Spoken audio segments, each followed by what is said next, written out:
Amber Dreams 5. The diary wasn't in the music salon. It was in the library, although she nearly didn't find it. The sleepy steward smiled at her faltering schoolgirl Greek and let her take her time to browse the shelves. The selection was hundreds of books better than the Silver Star Library. Impatience rose higher with each shelf, and Isabella considered checking behind every book. Then she spotted it, more amber than orange, a half-inch thick, and packed with all a young woman's dreams and follies. It nestled between two thick books in a far corner, on a bottom shelf, a book hidden among books, like Edgar Allan Poe's Purloined Letter, a story only an American would know. Isabella's hand shook as she drew it from the shelf. When she carried it to the clerk, he looked for the ship stamp. Not finding it, he shrugged and gave it back. "No checkout needed," he said. She counted that a small blessing, for she doubted a third-class passenger would be allowed a first-class library's book. Holding it against her breast, she headed for the main deck. The rain had stopped. A brisk wind played havoc with her hair, her shawl, and her skirts. Cry havoc, she thought, and turned toward Lady Peveril's stateroom. A dark figure separated from the wall beside the stair. "What you have is mine," he ground out. The American accent was a stark contrast to the British accents she'd heard since before the Great War. No wonder he had used the library to hide the diary. "Henriden," she guessed. "Give it to me." Isabella sidestepped to the railing. The valet followed. "We knew you'd be after the diary," Lady Stropford told Tamon, idiot that she is. "Hand it over now, or—" "Or what?" came a smooth voice behind Isabella.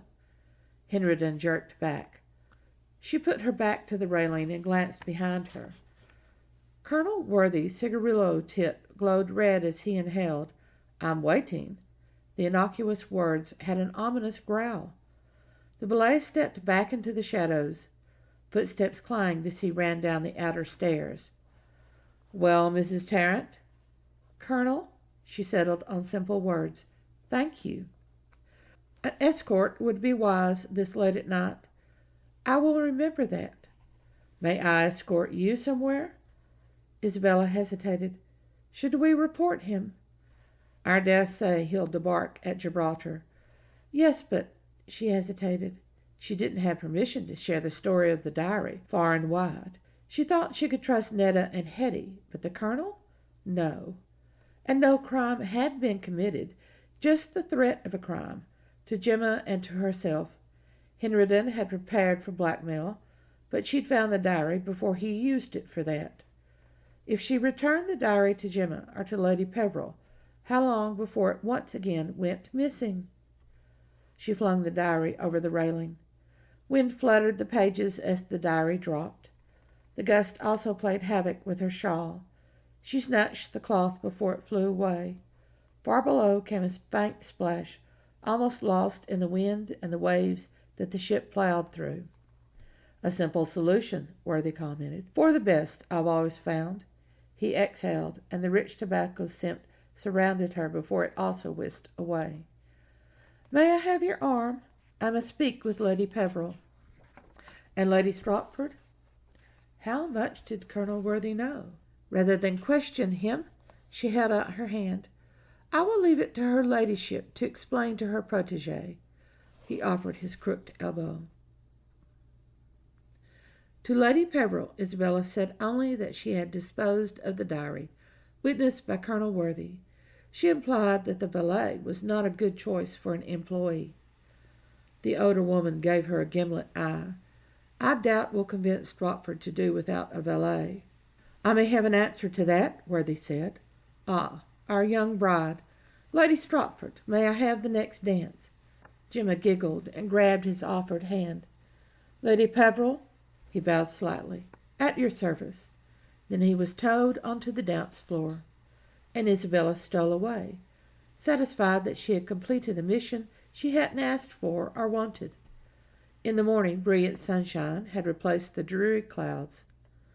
With the excitement of docking and the scurrying haste of stewards, the toiling sailors and swarming deck workers, No one noticed that two servants with packed bags were first off ship when the gangplank was positioned.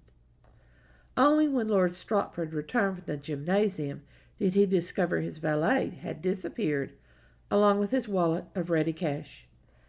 Lady Stratford called and called for her maid, but she had also vanished, taking a jewelry case that Lord Stratford had given his wife upon their marriage.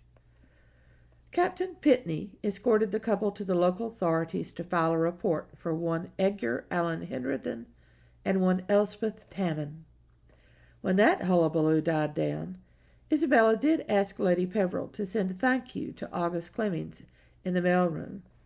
On the dock, Colonel Worthy paused to light his cigarillo. Passengers streamed past, intent on exploring the town before they returned late in the afternoon. He shook out the match, then offered an arm to Isabella. "We won't venture to the Spanish border, Mrs. Tarrant, unlike others who will be unnamed. Now, before us is the great Rock of Gibraltar." The end.